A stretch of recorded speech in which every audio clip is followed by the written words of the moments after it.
Good afternoon my dear students. कल हम लोगों ने जो अपना ये चैप्टर है रिसोर्सेस ऑफ इंडिया के पार्ट 1 के बारे में चर्चा की थी, जो कि कुछ चर्चाएं हो चुकी थी, जैसे संसाधन किसे कहते हैं, संसाधन कितने प्रकार के पाए जाते हैं, इसके बारे में आज हम लोग चर्चा करेंगे। तो पहला जो हमारा संसाधन है उसमें बोला जा रहा है कि पहले संसाधन के रूप में जो पाया जा रहा है वह है आपका classification on the basis of ownership.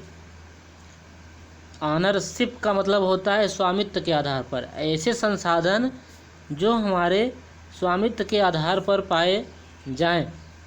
स्वामित्व का मतलब जिस पे हमारा अधिकार हो, तो उसी के आधार पर इसको 3 भागों में बांटा गया है। अब पहला है पर्सनल रिसोर्स। पर्सनल का मतलब निजी संसाधन। निजी संसाधन से आप लोग समझते हो, निजी का मतलब जिस पे आपका खुद का अधिकार हो। उसमें एग्जांपल दिया है जैसे प्रॉपर्टी और हेल्थ। प्रॉपर्टी का मतलब जो आपके पास धन संपदा है। हेल्थ का मतलब स्वास्थ्य। स्वास्थ्य का मतलब कि जैसे कोई बीमार रहता है और कोई स्वस्थ रहता है। अगर आप स्वस्थ हैं तो वो आपकी अच्छी संपदा है, अगर आप नहीं स्वस्थ हैं तो वो आपकी मान लीजिए कि एक निगेटिव वाली माना जाता है कि संसाधन है आपके पास। उसके बाद दूसरे पॉइंट में दिया है कि नेशनल रिसोर्सेज, राष्ट्रीय संसाधन। राष्ट्रीय संसाधन यहाँ पर बांटा गया जैसे wealth of nation. Wealth of nation देखिए आप यहाँ पर बोल रहा है कि जैसे किसी भी देश का जो भी संपत्ति है, किसी भी देश की संपत्ति, जैसे आप बात करें कि उसके पास कितने अनाज हैं, अनाज हो गया, या तो कितने लोग नौकरी पाए हैं। दूसरा है, और इसी में एक और वेल्थ ऑफ नेशन में कि आप ऐसे भी कर सकते हैं कि कितने लोग के पास रोज़गार है, या ऐसे कितने लोग हैं कि जो भूखों मर रहे हैं, या गरीबों की संख्या ज़्यादा है, गरीबी है, अमीरी है। ये होता है वेल्थ ऑफ नेशन। सेकंड है मिलिट्री पावर। मिलिट्री पावर का यानी कि सैन्य शक्ति।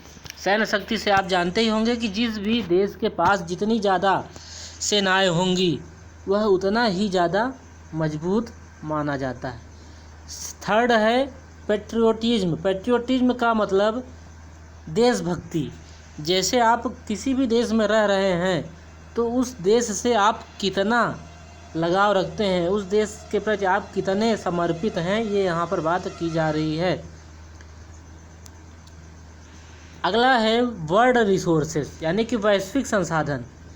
वैश्विक संसाधन से यहाँ पर यह है कि पूरे विश्व की बात की जाएगी और उसमें देखा जाएगा कि फिजिकल एंड बायोलॉजिकल एलिमेंट, जैसे भौतिक और जैविक जो तत्व हैं वो मानव जाति के लिए कितने कल्याणकारी हैं, इसकी बात यहाँ पर होगी।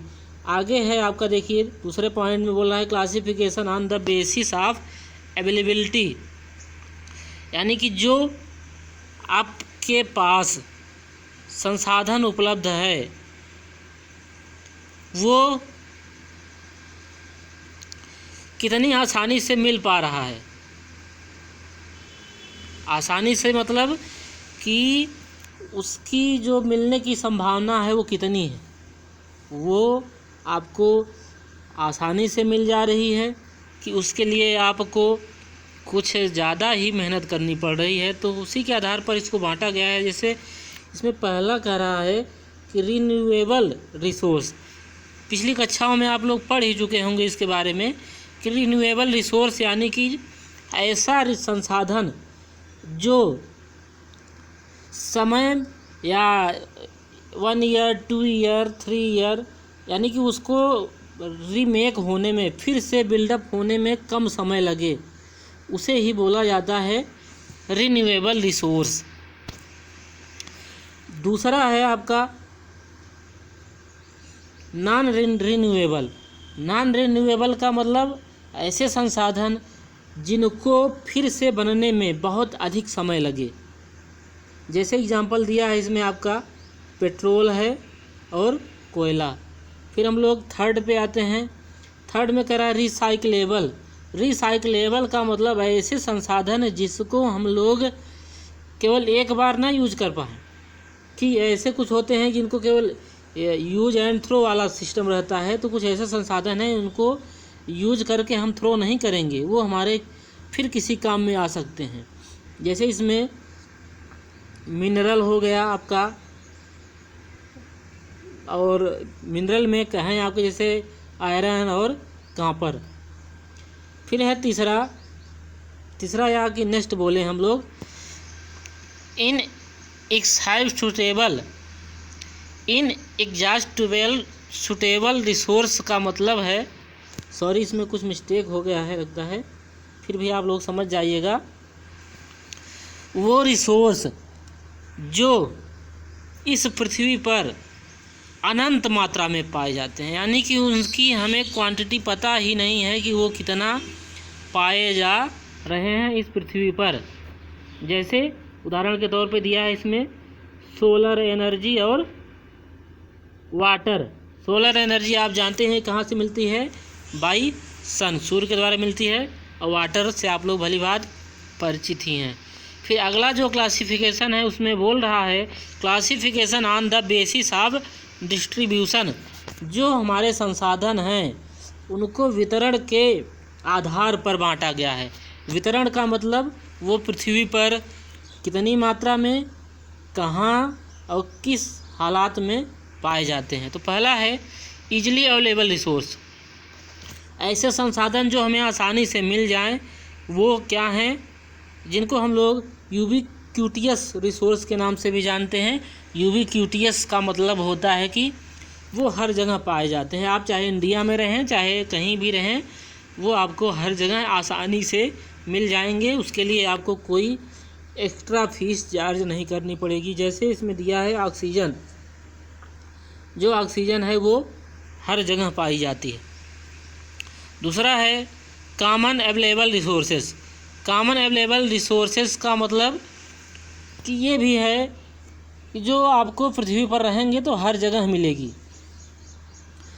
जैसे इसमें कह रहा है कि सॉइल, टाइलेबल लैंड, मिट्टी हो गई या तो आपके उपयोगी कोई भी वस्तुएं हो गई, उसमें आप उसका उपयोग कर सकते हैं। फिर है रेयरली अवेलेबल रिसोर्सेस। ऐसे संसाधन जो हमें रेयरली का मतलब कहीं कहीं मिले, हर जगह वो नहीं मिलेंगे। इसमें एग्जांपल दिया है, जैसे आपका है गोल्ड हो गया, कोयला हो गया और यूरेनियम। ये हर जगह नहीं पाए जाते हैं, आपको भली भांति पता होगा। थर्ड है सिंगल रिसोर्सेस, यानी कि एकल संसाधन। एकल संसाधन का मतलब कि ये हर जगह आपको नहीं पाए जाएंगे, सीमित हैं। सीमित का मतलब कि इनकी मात्रा कुछ दिनों में ख़त्म होने वाली है। जैसे कमर्शियल क्रायोलाइट मेटल। ये क्रायोलाइट एक धातु होती है जो कि ग्रीनलैंड में पाई जाती है और कहीं नहीं पाई जाती। तो इस तरह से आप इसको समझ सकते हैं। अगला है classification on the basis of usages.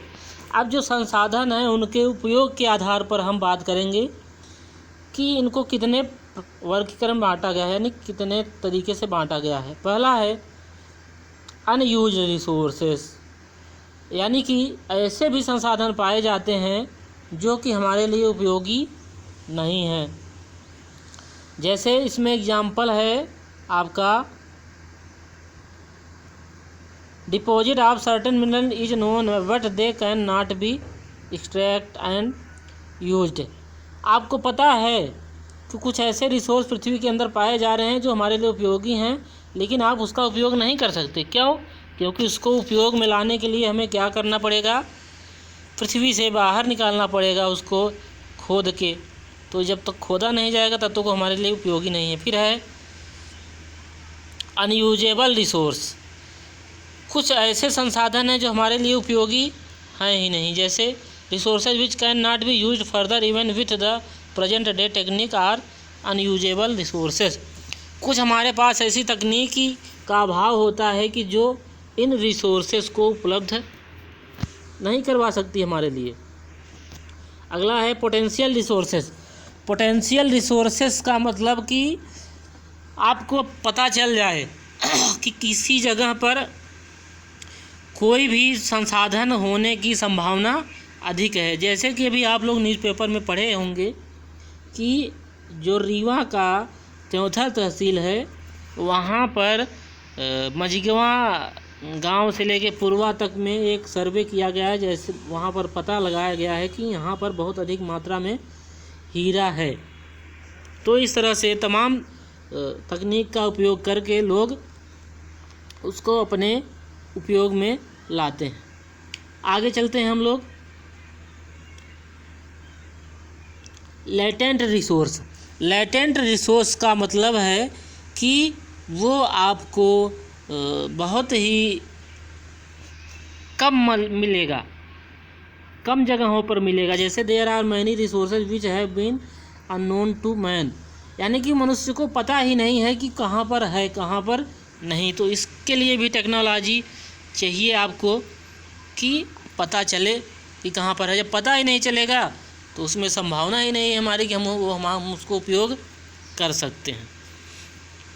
अब आइए हम लोग कह रहा है कि in this chapter we will study forest,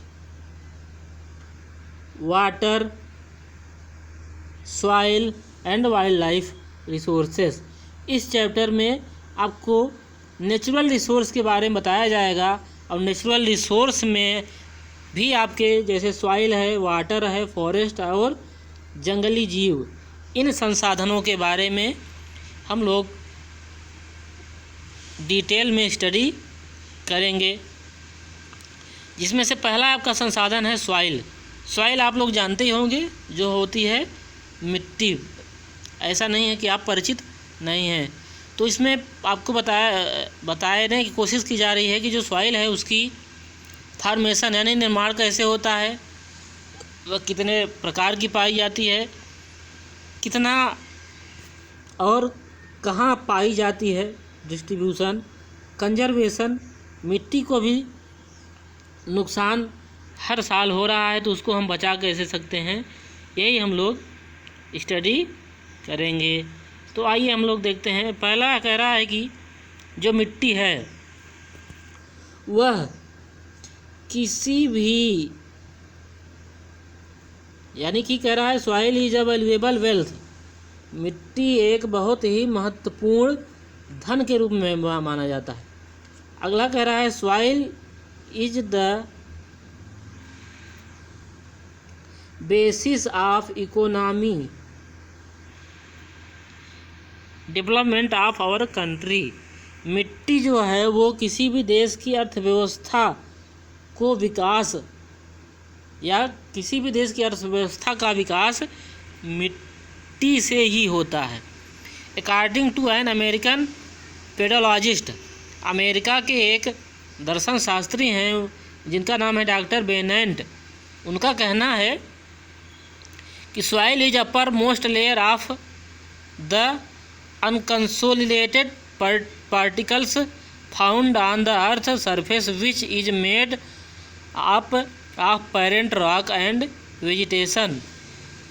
इन जो डॉक्टर बेनेंट हैं वो कह रहे हैं कि जो मिट्टी है वो most layer of unconsolidated particles found in the earth, पृथ्वी के जो ऊपरी हिस्से पर जो पार्टिकल यानी कि तत्व पाए जाते हैं, कण पाए जाते हैं, उन्हीं से मिल के ये मिट्टी बनी हुई है। उनमें और मिट्टी को बनाने में वनस्पतियों का भी सहयोग है।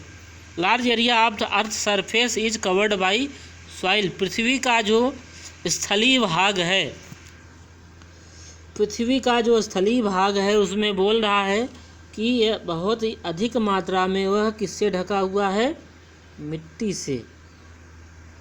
It is a combination of parent rock and organic matter where in suitable climatic condition different types of vegetation grow। जो मिट्टी होती है वह पेरेंट रॉक यानी कि जो चट्टानें होती हैं और कार्बनिक पदार्थ जो होते हैं और क्लाइमेटिक कंडीशन बहुत जैव जो हमारी जलवायु स्थिति है उसके हिसाब से समय बहुत ज़्यादा टाइम टेकन होने के बाद ये बनती है। अगला पॉइंट यानी पैराग्राफ में बोल रहा है कि soil is very important for human life. जो मिट्टी है वो मनुष्य के जीवन के लिए बहुत ही महत्वपूर्ण है, स्पेशली फॉर फार्मर यानी किसानों के लिए मिट्टी का तो महत्व और अधिक बढ़ जाता है। क्योंकि अगर किसानों के पास मिट्टी की क्वालिटी अच्छी नहीं रहेगी तो फिर उनका काम जो जीवनचर्या है वो नहीं चल पाएगी। Human life depends on soil. जो मनुष्यों का जीवन है वो मिट्टी पर ही निर्भर है। All living organism gate their food directly और इनडायरेक्टली फ्रॉम सॉइल। जितने भर जीवित जंतु हैं सभी प्रत्यक्ष या अप्रत्यक्ष रूप से मिट्टी से ही अपना भोजन प्राप्त करते हैं। We get cotton. हमें कपड़े सूती के हो या रेशम के हों, जूट हो या ऊन हो, सभी कहाँ से मिलते हैं? मिट्टी से ही मिलते हैं। आइदर डायरेक्टली, यहाँ तक कि ये सारे हमें प्रत्यक्ष या अप्रत्यक्ष रूप से मिलते हैं। एग्जाम्पल के तौर पे बता रहा है कि शीप ईट्स ग्रास। जो भेड़ है वो क्या खाती है? घास खाती है। गिव अस वूल, और वो हमें क्या देती है? ऊन। Silk warms survives on vegetation and vegetation grows in soil. जो इसमें सिल्क वार्म यानी कि जो रेशम के कीड़े हैं वो कहाँ? इसी वनस्पतियों में जिंदा रहते हैं और ये वनस्पतियाँ कहाँ पाई जाती हैं? मिट्टी पर ही। Our industry like animal rearing, agriculture and forest based industries all depend on soil. हमारी जो ये उद्योग हैं ये सब भी मिट्टी पर ही आश्रित रहते हैं।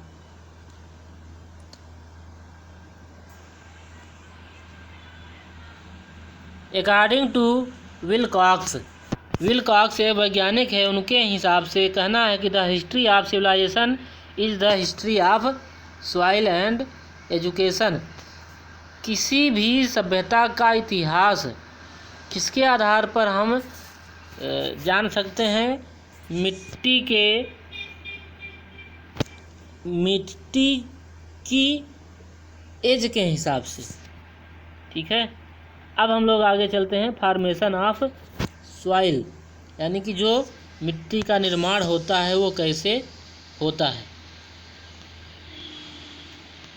फॉर्मेशन ऑफ सॉइल में कह रहा है soil is renewable resources but the process of its formation is very slow. कह रहा है कि जो मिट्टी है वो रिन्यूएबल रिसोर्स तो है, यानी कि वो अपने से स्वयं पुनर्निर्मित हो जाती है, लेकिन इसमें समस्या यह है कि इसके फॉर्मेशन में बहुत अधिक, यानी कि इसका फॉर्मेशन बहुत धीरे धीरे चलता है, बहुत अधिक समय लगता है। It takes hundreds of year in the formation of 1 centimetre thick layer. मिट्टी के बनने में जो 1 सेंटीमीटर की परत बनने में 100 साल लगते हैं। ये आप देख लीजिए कि अब आप समझ सकते हैं कि जो हमारा ये मिट्टी का निर्माण होता है वो इतना आसानी से नहीं होता।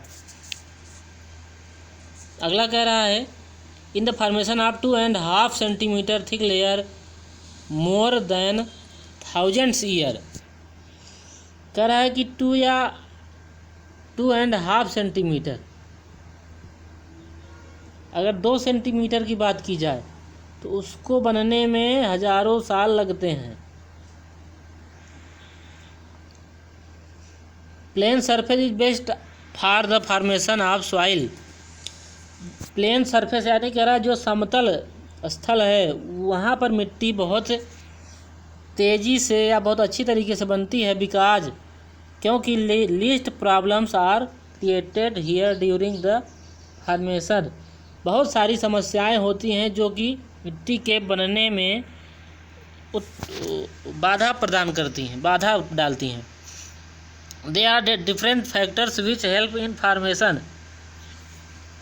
यहाँ पर कई कारक दिए गए हैं जो मिट्टी को बनने में सहायक हैं। जैसे दे रहा है पेरेंट रॉक, पेरेंट रॉक यानी कि जो ऊपरी मिट्टी है, एंड टोपोग्राफी, उच्चावच जो है यानी कि ऊंचा समतल है, कहीं पे ऊंचा है। क्लाइमेटिक कंडीशन, जलवायु स्थिति, ये बहुत ही ज़्यादा मात्रा में ये मिट्टी के बनने में उपयोगी होते हैं। अगला है सॉइल प्रोफाइल। सॉइल प्रोफाइल यानी कि जो मिट्टी का एक तरह से हम पहचान उसकी बात करेंगे। तो कह रहा है soil profile is the sequence, colour, texture and nature of the Horizons. मिट्टी की जो परतें हैं वो अलग तरह की होती हैं, अलग अलग प्रकार की होती हैं, अलग कलर की होती हैं, उनमें अलग अलग क्या कहते हैं कि गुण पाए जाते हैं।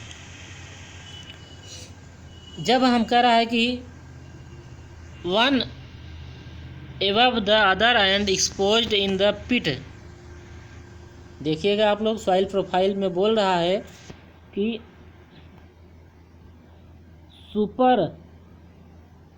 Superimposed on above other exposed a pit section dug through the soil mental.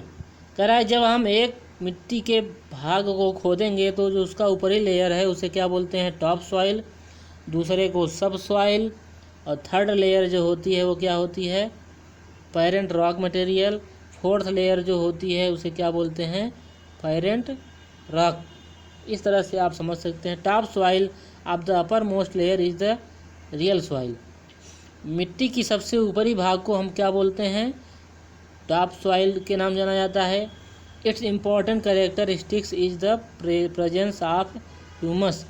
इसका जो एक महत्वपूर्ण गुण है वह क्या है कि जिसमें मिट्टी में ह्यूमस पाया जाता है। ह्यूमस आप जानते ही हैं कि किसी भी फसल को पैदा या अच्छी तरीके से पैदा होने में बहुत ही ज़रूरी है। सेकंड लेयर जो होती है वो सब सॉइल के नाम से जानी जाती है, जिसमें पत्थर भी पाए जाते हैं, बालू भी पाए जाते हैं और मिट्टी भी पाई जाती है। थर्ड लेयर कंसिस्ट, जो तीसरी लेयर है वो क्या होती है, उसमें कई तरह के मटेरियल आपको मिलते हैं। जैसे